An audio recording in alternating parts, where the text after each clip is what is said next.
politicians behind me. It's not so pretty. That is a very good-looking group of people.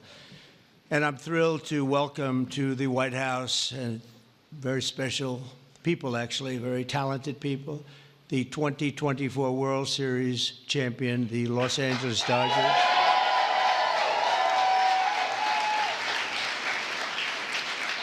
And I want to congratulate you on a legendary season, and I watched it very closely.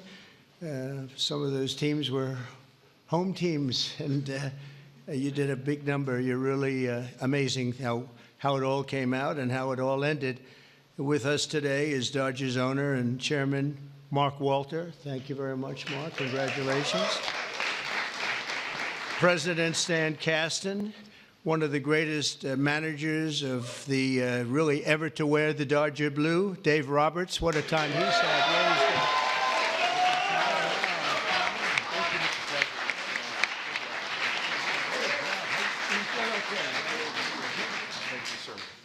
That's great. What a job. I think he would have lasted even with George Steinbrenner, right? I love George, but he was very quick. He would, you lose 2 games and you were fired, right? Great job, Dave. Also want to recognize Secretary of Agriculture. We have some great people, Brooke Rollins, who, you know, when I came to office, they said the eggs are gone through the roof. Eggs. I said, what the hell are they talking about? I was there for 4 days and they were blaming me for eggs, and they've gone up like 6 times or something, some record number. You couldn't get them. And I gave it to Brooke, and I just saw the other day they're down 73%, right? That's pretty good. And the press doesn't mention that. Nobody talks about it, so but I know. Secretary of Labor, Lori Chavez DeRimmer, thank you, congratulations. The Chief of Staff, Susie Wiles, who's a big Dodger fan, by the way. Susie, thank you. And we have also Representatives Kevin Kiley, Congressman Kevin Kiley, Young Kim, thank you, congratulations, great job. Jay Olbernolte, Jay, thanks, Jay. Nanette Barragan. Nanette, where's the, hi, Nanette. Oh, look at that, huh? What nice outfit. One of my favorite people, Gus Bilirakis, Congressman. Hi, Gus.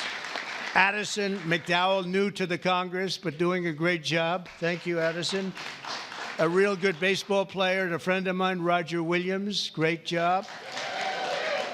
And another new congressman, but he's been there a long time in a mental sense, because he has really done a job, and he knows Congress very well. He was with me for 7 years. Brian Jack. Brian, congratulations, Brian. And others. We have a couple of senators here. I just don't particularly like them, so I won't introduce. Over the course of this amazing season, the members of this team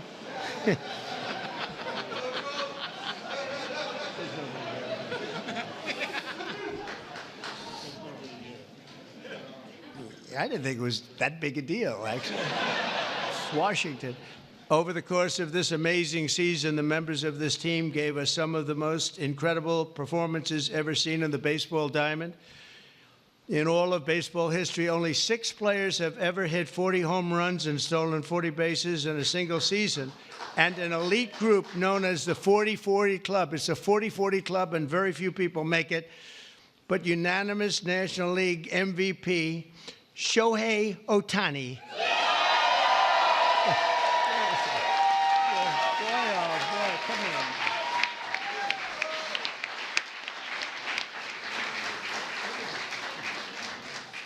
Looks like a movie star. He's got a good future, I'm telling you. He shattered all of those records last year. Think of it, all of them. And he did something even more, because he became the first ever member of the 50-50 Club. So 40-40 is top. Hitting 54 home runs and 59 steals, and an accomplishment unparalleled in 149 years of Major League Baseball. Think of that. That's just incredible. Even more incredibly, Shohei clinched that achievement in what some have called the greatest game ever. Was it that good of a game? Huh? That was a pretty good game, actually, right there. Is he good? He's only getting better. And he's getting better. Getting better. That's scary for a lot of people, huh?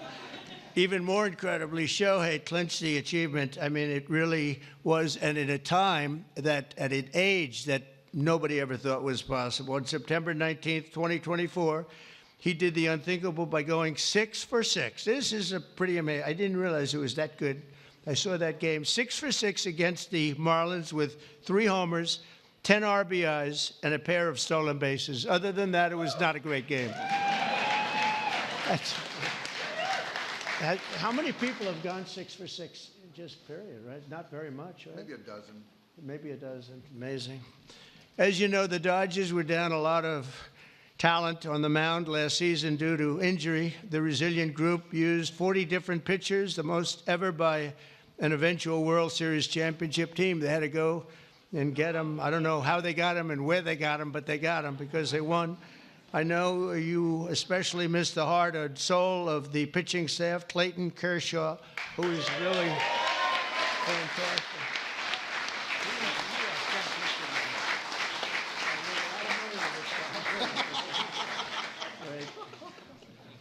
These are the best-looking people I've ever seen. It's incredible. But Clayton has been unbelievable, and if you look at his records and you look at the stamina, the endurance that he's had, and we're really happy to have him. I'm glad to meet him. I've watched him for a long time. He's a young guy yet, but you are a young guy, but I've watched you for a long time. So congratulations, amazing. All year, the Dodgers faced down adversity. You entered the playoffs battered and bruised, but not broken. When you ran out the healthy arms, you ran out of really healthy. They had great arms, but they ran out. It's called sports. It's called baseball in particular, and pitchers, I guess you could say, in really particular. But the starting rotation during the National League Division Series, this scrappy Dodgers bullpen shut out the Padres, saved the season, and forced Game 5. Then key players battled back from midseason injuries to help deliver the National League pennant, including superstars Mookie Betts. Oh, is he good?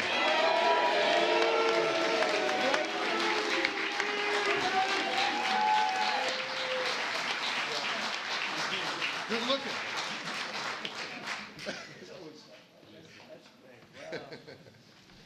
Mookie, that guy can play, can't he? I mean, unbelievable. You really, Mookie is, I've been watching it. I don't want to say I watched him when he was on Boston, but I did. I didn't think that was a particularly good trade when they made it, and I happened to be right. And Max Muncy, I want to congratulate Max. Max. Come here, Max. His arms are very strong when I touch them. I'm used to shaking politicians and hitting their arm, and it's like Jell-O. And now it's like steel, all these guys. But Max, that's great. And also, Yoshi Yamamoto. Yoshi?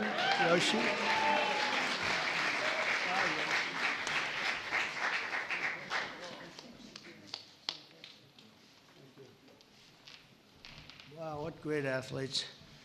And, of course, series MVP, Tommy Edman. That was an MVP series.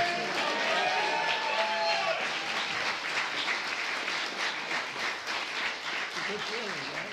With all these guys really got it, right? Yeah, that's pretty good. That's a lot of talent you had to beat out there for the MVP, but they all had an incredible. Tommy was 407 with 11 RBIs in 6 games. That's not bad, right? That's not bad. Great job. When it counted, too. Next came the blockbuster World Series against another iconic team known as the New York Yankees. I love the Yankees. George was a great friend of mine. He had very few friends, but he was. And if you want to sit for 9 innings with a game watching the Yankees play with George, you were exhausted by the end of the game. It was actually hard work, but we love George. And they're doing a good job, and they're doing well this season, and you're already 9-2. And so you're doing a good job. Maybe you see the same thing over again. In Game 1 of the World Series, Freddie Freeman, on a sprained ankle, He's a great player with a broken finger and a broken rib. Channeled Kirk Gibson's legendary walk-off home run in Game 1 of the 1988 World Series. That was a game that pretty much everybody remembers. He could hardly swing the bat, but he swung it one time, and it was a shot. On the first pitch Freddie saw in the bottom of the 10th, he hit an unforgettable walk-off grand slam home run, the first in World Series history. It's amazing. The Dodgers rode the momentum to win 2 of their next 3 games, placing them on the verge of baseball immortality in a dramatic Game 5, down 5 runs on the top of the 5th. That was a strange inning, I'll tell you, for those Yankee fans. But I'm not saying I was a Yankee fan, because I love these people behind me. But down 5 runs in the top of the 5th with 2 outs and the bases loaded, the Dodgers gave us one of the grittiest half-inning World Series events, showings that anybody's ever seen. Mookie started the rally by beating out a routine ground ball to first, which he's fast as hell. I don't know how the hell you can... Having that speed isn't that a great thing? I played baseball, but I was sort of slow. I wasn't fast. Driving in the phenomenal Kike Hernandez. Where's Kike?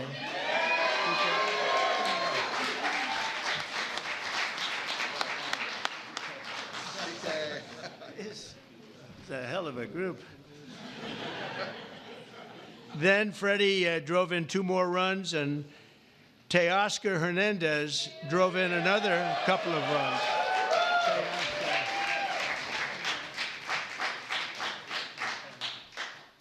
That's a group. Teoscar, so you're doing well this season too? A little bit. Yes, that's what I heard. That's what I heard. After a few dominant innings from Blake Trainin. Where's Blake? I heard dominant, right? That's dominant.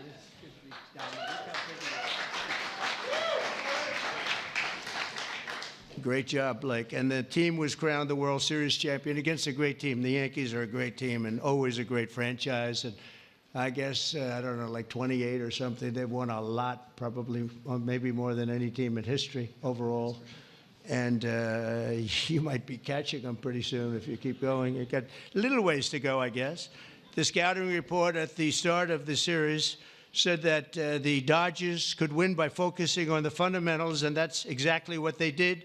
You showed America that it's not about individual glory. It's about the team digging deep and sprinting right through first base, and you did that all the time. I watch some games. I love baseball. I don't get to watch as much as I'd like, but you always see a spirit on this team. I think a lot of that has to do with the ownership and the management, frankly. But you see a spirit on the Dodgers that you don't see with a lot of teams. A lot of teams I turn on, I say, oh, let's forget it. When I turn on the Dodgers, I like to watch the team. And now that I've gotten to meet these guys personally, I like it even more. I'm going to like it even more, and you're off to a great start. After seeing how successfully you've begun the season, I can tell you that you can plan on being back here. I hope you're going to be back here next year. I don't want to give you too much because we want to have a little suspense for next year, but I will tell you, we're going to go down. We're going to do something we don't do generally. We're going to run them down really fast. Have a game today? Do you have a game today or tonight? We're going to run them down to the Oval Office, and we're going to show them the fabled Oval Office, and there's nothing like it. And this wonderful owner, one of the greatest owners in sports, by the way, from everything I've heard, one of the greatest owners in sports, along with your other compatriots, right, fellas? It's a great team of owners, and that's very important. But he said they'd love it, and I think he'd like to do it himself. So we'll get out of here, and we will run. We'll sprint down, and we'll see the Oval Office, which is really something to see, you know? It's funny, people come from all over, the biggest people, the richest people, the most powerful people, and they come and they go into the Oval Office and they just stare. Oh, wow, that's something. They all have beautiful offices. They have offices that are the best in the world in many cases, but they love the Oval Office. So with all of that, I'd like to now introduce you to the Dodgers chairman, Mark Walter, to say a few words, and then we're going to follow that up with Clayton, who's going to say a couple of things, and that's a great representative of a great team. Thank you very much. Mark, thank you.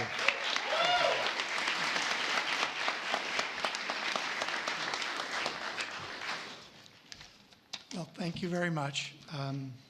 We're very pleased to participate in the tradition of bringing champions to the White House. Last season was an incredible season. We won the World Series. Second time in 2020, and since 2020, and only 8 times in our seasons or our history. We played in front of almost 4 million fans, and we had many millions more on television. Our global following has soared, and not only from Shohei Ohtani, but also from Mookie Betts, Freddie Freeman, Clayton Kershaw, and many, many more. Alongside this on-field success, we have been deeply immersed in our community. Our players and managers have supported have each had foundations and support for communities. Our trust last year has committed $100 million to help Chicago or LA Fire.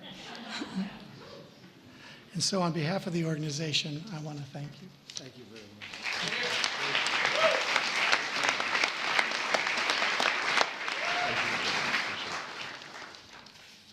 Okay, wow, this is an incredible honor for me, and to stand here today representing the Los Angeles Dodgers and this group of staff and players behind me today. The 2024 Los Angeles Dodgers season is one that will go down the history books, always holding a special place in the hearts of myself and those there with me, as well as millions of Dodger fans around the world. This organization exemplifies what it means to come together as one for a greater purpose and to represent something so much bigger than themselves. The selflessness and humility that each one of these players and staff have shown over the last year is truly an inspiration. They have constantly played hurt, switched positions, and taken the ball to put the team first. As a spectator for our championship run last year, I was in awe of this group. Their unwavering confidence, coupled with a selfless pursuit for team excellence, was an inspiration. That is why I'm so grateful to get to speak today on their behalf, as I know none of them would say this about themselves. Moving forward, I hope the 2024 Dodgers can serve as an inspiration to many like they were to me, not just in sports, but in life, remembering to put others before ourselves. It moves a team and a society forward. So thank you for allowing me to speak today, because the story of the 2024 World Series champion Los Angeles Dodgers is a true joy to get to tell, and it's because of the extraordinary people that are behind me and their incredible pursuit of excellence. Thank you. And Mr. President, we have a gift for you as well.